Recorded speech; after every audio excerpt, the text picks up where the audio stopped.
Q&A session. We've got a lot of them going on here back to back. Can you do more videos about AI Frenchies, what age to start pulling future studs, when to start getting lock-ins, etc.? Well, I've got lots of videos on the AI part, so that's covered. As far as studs are concerned, the AKC says you cannot use a stud dog until it's at least 7 months old. I've never seen a stud dog that could do anything at 7 months old. We do start trying to collect from a dog around 7 to 8 months old, and we typically start collecting from a dog every week, so that number one, he knows what's going on and he enjoys it. Number two, we can evaluate his semen and see when we can actually start using him. When do you start getting lock-ins? You can get a lock-in. I don't do a lot of lock-ins. Cody, though, is doing some lock-ins on new dogs. So the idea behind a lock-in is you want to show, you want to get excitement for your dog that's not ready yet. And so what you say is, look, this dog is going to be a $7,000 stud fee, but to start off with is only going to be $5,000. Pay me some money up front to lock that price in, and you can use him down the road at that reduced price. That's what a lock-in is. So there's some things about lock-ins that I'm not crazy about. The big thing about lock-ins is that you get into a situation when you do lock-ins where people are wanting to jump on the bandwagon because they want to use your dog at a lower price. Great, that's good for them and it's good for you. You get business and they get a lower price. Wonderful. The problem gets to be when everybody's wanting to use that dog at the same time, the dog gets overused. That is the thing I don't like about lock-ins. It's from a customer's point of view that I don't like this, because you can get in a situation where 3 people want to use that dog this week, and there's no way that that young dog who's just getting started off is going to be able to do anything for those 3 people, let alone 2, maybe only 1. So that is the thing that concerns me about lock-ins. But you know, you've got to make your own judgment whether you think that's a good thing to do. Xavier Young, hey, I love you guys' relationship. We said the same thing about Amber Heard and Johnny Depp. We thought their relationship was great. Apparently it wasn't. Tammy's and I is much better than that.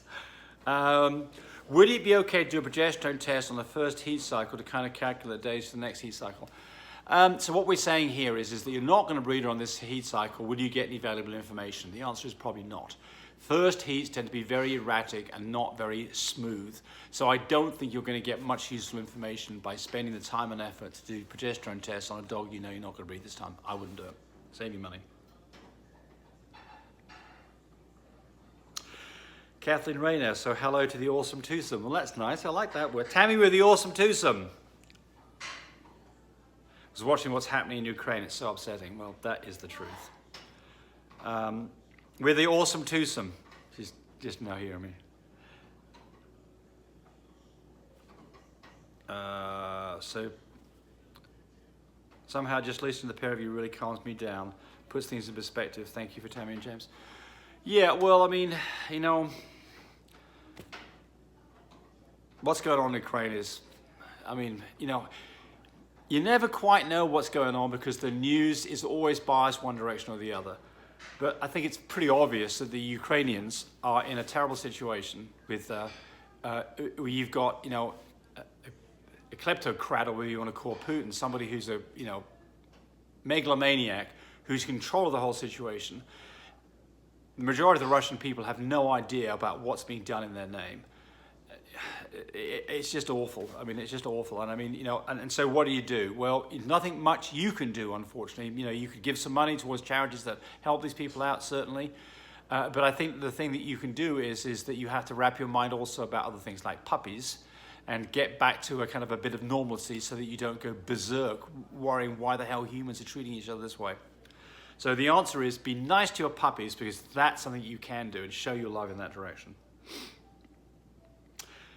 Usha Bars 12 says, Tammy is so beautiful, you're a lucky man. I am.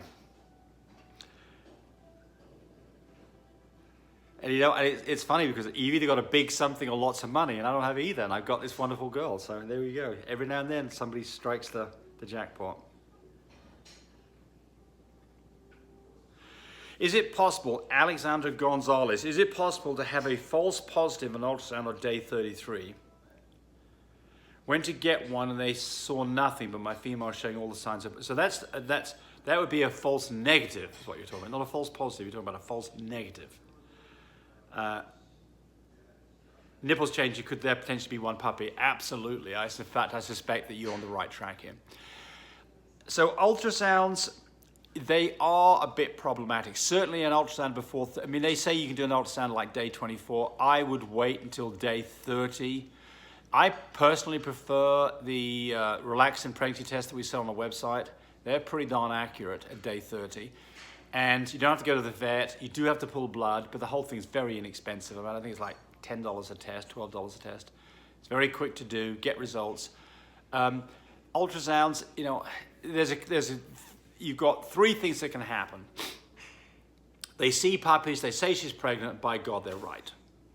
They don't see any puppies, they say she's not pregnant, but in fact she is pregnant, and you will find that out, like this person, hopefully, in another month where you see the dog is starting to get bigger, or you do an x-ray prior to when you think C-section is due to make sure there's a puppy in there. Or number three is she absorbs the puppies. The puppies were there, but then at some later date, the puppies aren't there, she absorbed the puppies. And exactly why that happens is a bit of a mystery, but it does happen.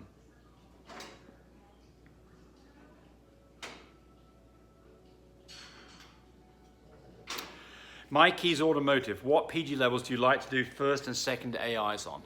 So if you're going to do two AIs, I like to do them 2 days apart. On a fine care machine, I like to do my first AI around a 17, wait 2 days, do another AI, and make sure the numbers are above a 22. If you're on an IDEX machine, I like to do the first one around a 15, come back and do another one 2 days later and make sure the numbers are above a 20.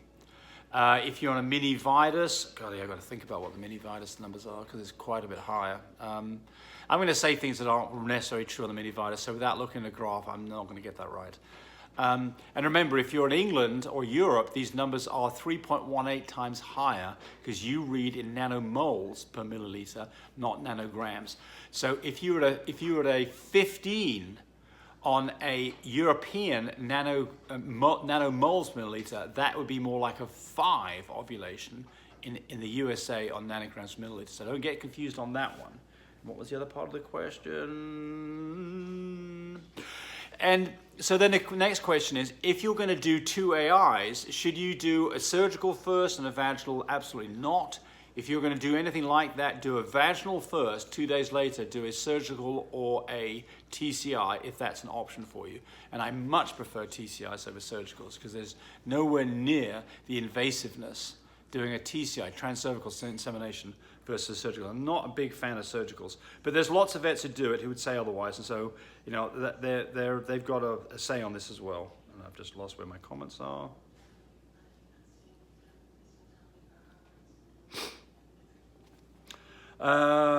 Callie Sanders, I love you people. I can tell you both truly care. Your wife is such a gem too. Okay, I should say thank you. You're welcome. I really want to know what colour my Frenchie is. She spelled colour C-O-L-O-U-R. She must be in England. Kelly Chapman. I wish I could send you a picture of her mum and her dad. Well, you can do that, but it's not really going to be that useful. Look, the right way to do this, if you're not sure what's going on, which you are not sure, go get a DNA test done. Go spend yourself $130, or I don't know what it is in England, but it's probably £100, and go get a DNA test done and find out what your dog is. Loud 127, can you make a video on hairless Frenchies? Yes, I haven't done that yet. I will at some point in the not too distant future.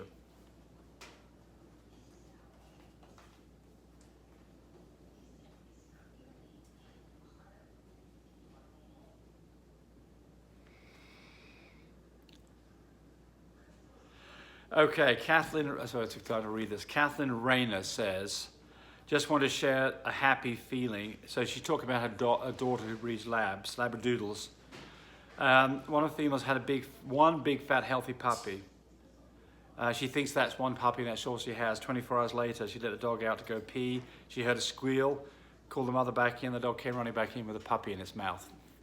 Healthy, fine puppy.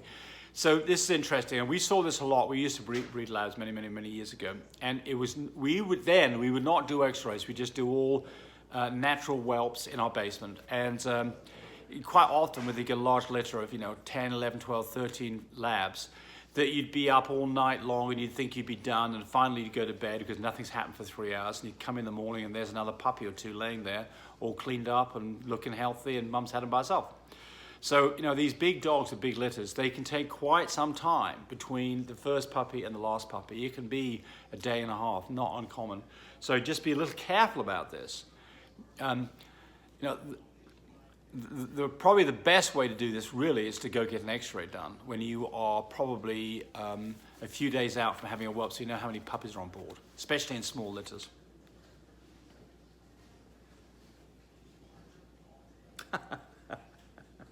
My God, some people ask the stupidest of questions. So cool the two of you set these people straight. Well, so look, people ask silly questions because they don't know the answer, and that's why they're asking the question. That is absolutely fine. So if you ask us a silly question in a nice way, we will always not reprimand you and answer it in a nice way back. If you make a statement in a rude way, we either will not read it or we will object to it and give you a comment back. Not in a rude way, but in a firm way. So, oh, my phone's ringing, let's turn it off.